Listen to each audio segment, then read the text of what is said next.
আচ্ছা, ওর চান শেষ তাই বলছে। যাই হোক, মৌসুমীর সংসারে সবাইকে জানাই স্বাগত।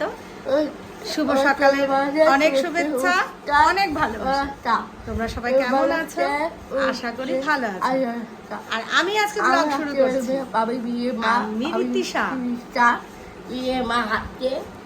মা এসেছে, আমি আজকে বাপের বাড়ি এসেছি। গরম বাবা, আমার গায়ে ঘাম যাচ্ছে, গরম বাবা।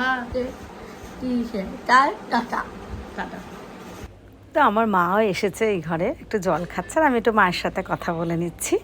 আর মেয়ের সাথে একটু আহ্লাদ করে নিচ্ছি। ও তো কত কথা বলে যাচ্ছে ওর ভিডিও নিয়ে, তোমরা কেমন আছো, মানে তোমাদের খবরাখবর নিচ্ছে, নিজেরও খবর দিচ্ছে। তো বেশ কিছুটা টাইম ওর সাথে কাটালাম। তো ওর তো স্নান করে নিয়েছে, এখন আমরা এই রুমে বসে ওকে একটু মাথাটা আঁচড়ে দিচ্ছি। তো তোমরা অনেকেই বলো ওকে একটু চটকাতে ইচ্ছা করে, আদর করতে ইচ্ছা করে। তো মানে তোমাদের হয়ে আমি সেই ইচ্ছাটা একটু পূর্ণ করে দিলাম। তো আমি ওর মাথা আঁচড়াতে আঁচড়ে তোকে একটু আদর করে নিলাম। তোমাদেরও এটা দেখে ভালো লাগবে আমি জানি। তো চুলটা যেন জট হয়ে গেছে, সারাদিন শুধু এদিক শুয়ে বেড়াবে ওদিক শুয়ে বেড়াবে একদম। আর ওই যে বললাম, এখন আর মা এত পারে না, ওই মায়ের হাতে পুরো ব্যথা হয়ে যায়। আর বৌদিও এখন পারে না, তো ওই মাই করে, আমি করেনি বলে এখন না জট হয়ে গেছে। আমি অনেকক্ষণ আস্তে আস্তে ধরে মাথাটা আঁচড়িয়ে দিলাম। বৌদি আবার এর মধ্যেই আমার ছেলে বায়না করছিল, তো ওই আইসক্রিম কিনে দিয়েছে। আমি না এই আইসক্রিমটা খাই না, তো মেয়ে খাচ্ছে না বলে আমিও খাচ্ছি। আর জানি না কেন কালকে কিন্তু খেতে খারাপ লাগলো না। তো যাই খেয়ে নিলাম, তারপরে আবার বসে পড়েছি। ওর চুলটাকে ভালো করে আবার একটু বেঁধে একটা রাবার দিয়ে একটু আটকিয়ে দেবো। আবার চুলটা একটু ভেজা ভেজা রয়েছে, ওই জন্য ভাবছি যে বেঁধে দেবো কি দেবো না। একটু আটকিয়ে দিয়ে গেলে কি মায়ের আর সন্ধ্যাবেলা আটকাতে হবে না, যেহেতু আমি তো দুপুরের পরে চলে যাব ওই বাড়িতে। মানে কি যতক্ষণে থাকি ওরা সবাই ওই 3টে নাগাদ শোয়, তো তখন আমি চলে যাই। যে আমার বাবা বসে আছে আর আমার দাদার ছেলে না ওই ল্যাপটপ দিয়ে কি গ্রাফিক্সের কি কাজ বলে ওগুলোকে করছে।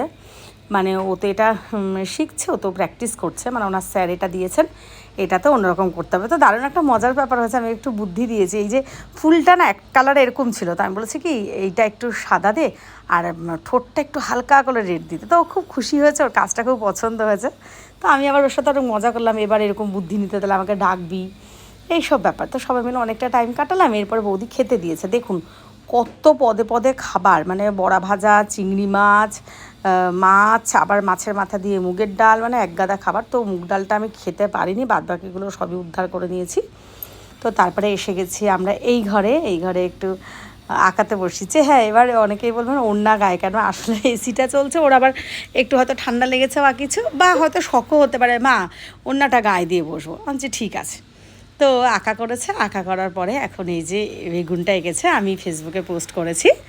তো সবাইকে জানাই অনেক ধন্যবাদ, অনেক ভালোবাসা আমাদের পাশে থাকার জন্য। আপনারা ছাড়া আমি কিছুই না।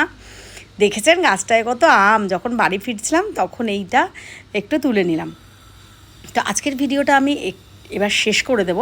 আর অনেকেই বলেন যে আমার বাড়ি কোথায়, তো দেখুন আমার নবব্যারাকপুর, এই যে মহাজাতি পরিষদ আমাদের কিন্তু এটা একটা লোকেশন, এটা বললে সবাই চেনে। তো আমরা বাড়ি এসে গেছি। আজকের ভিডিওটা এখানেই শেষ করব। সবাইকে জানাই একেবারে শুভরাত্রি জানিয়ে শেষ করলাম। সবাই ভালো থেকো।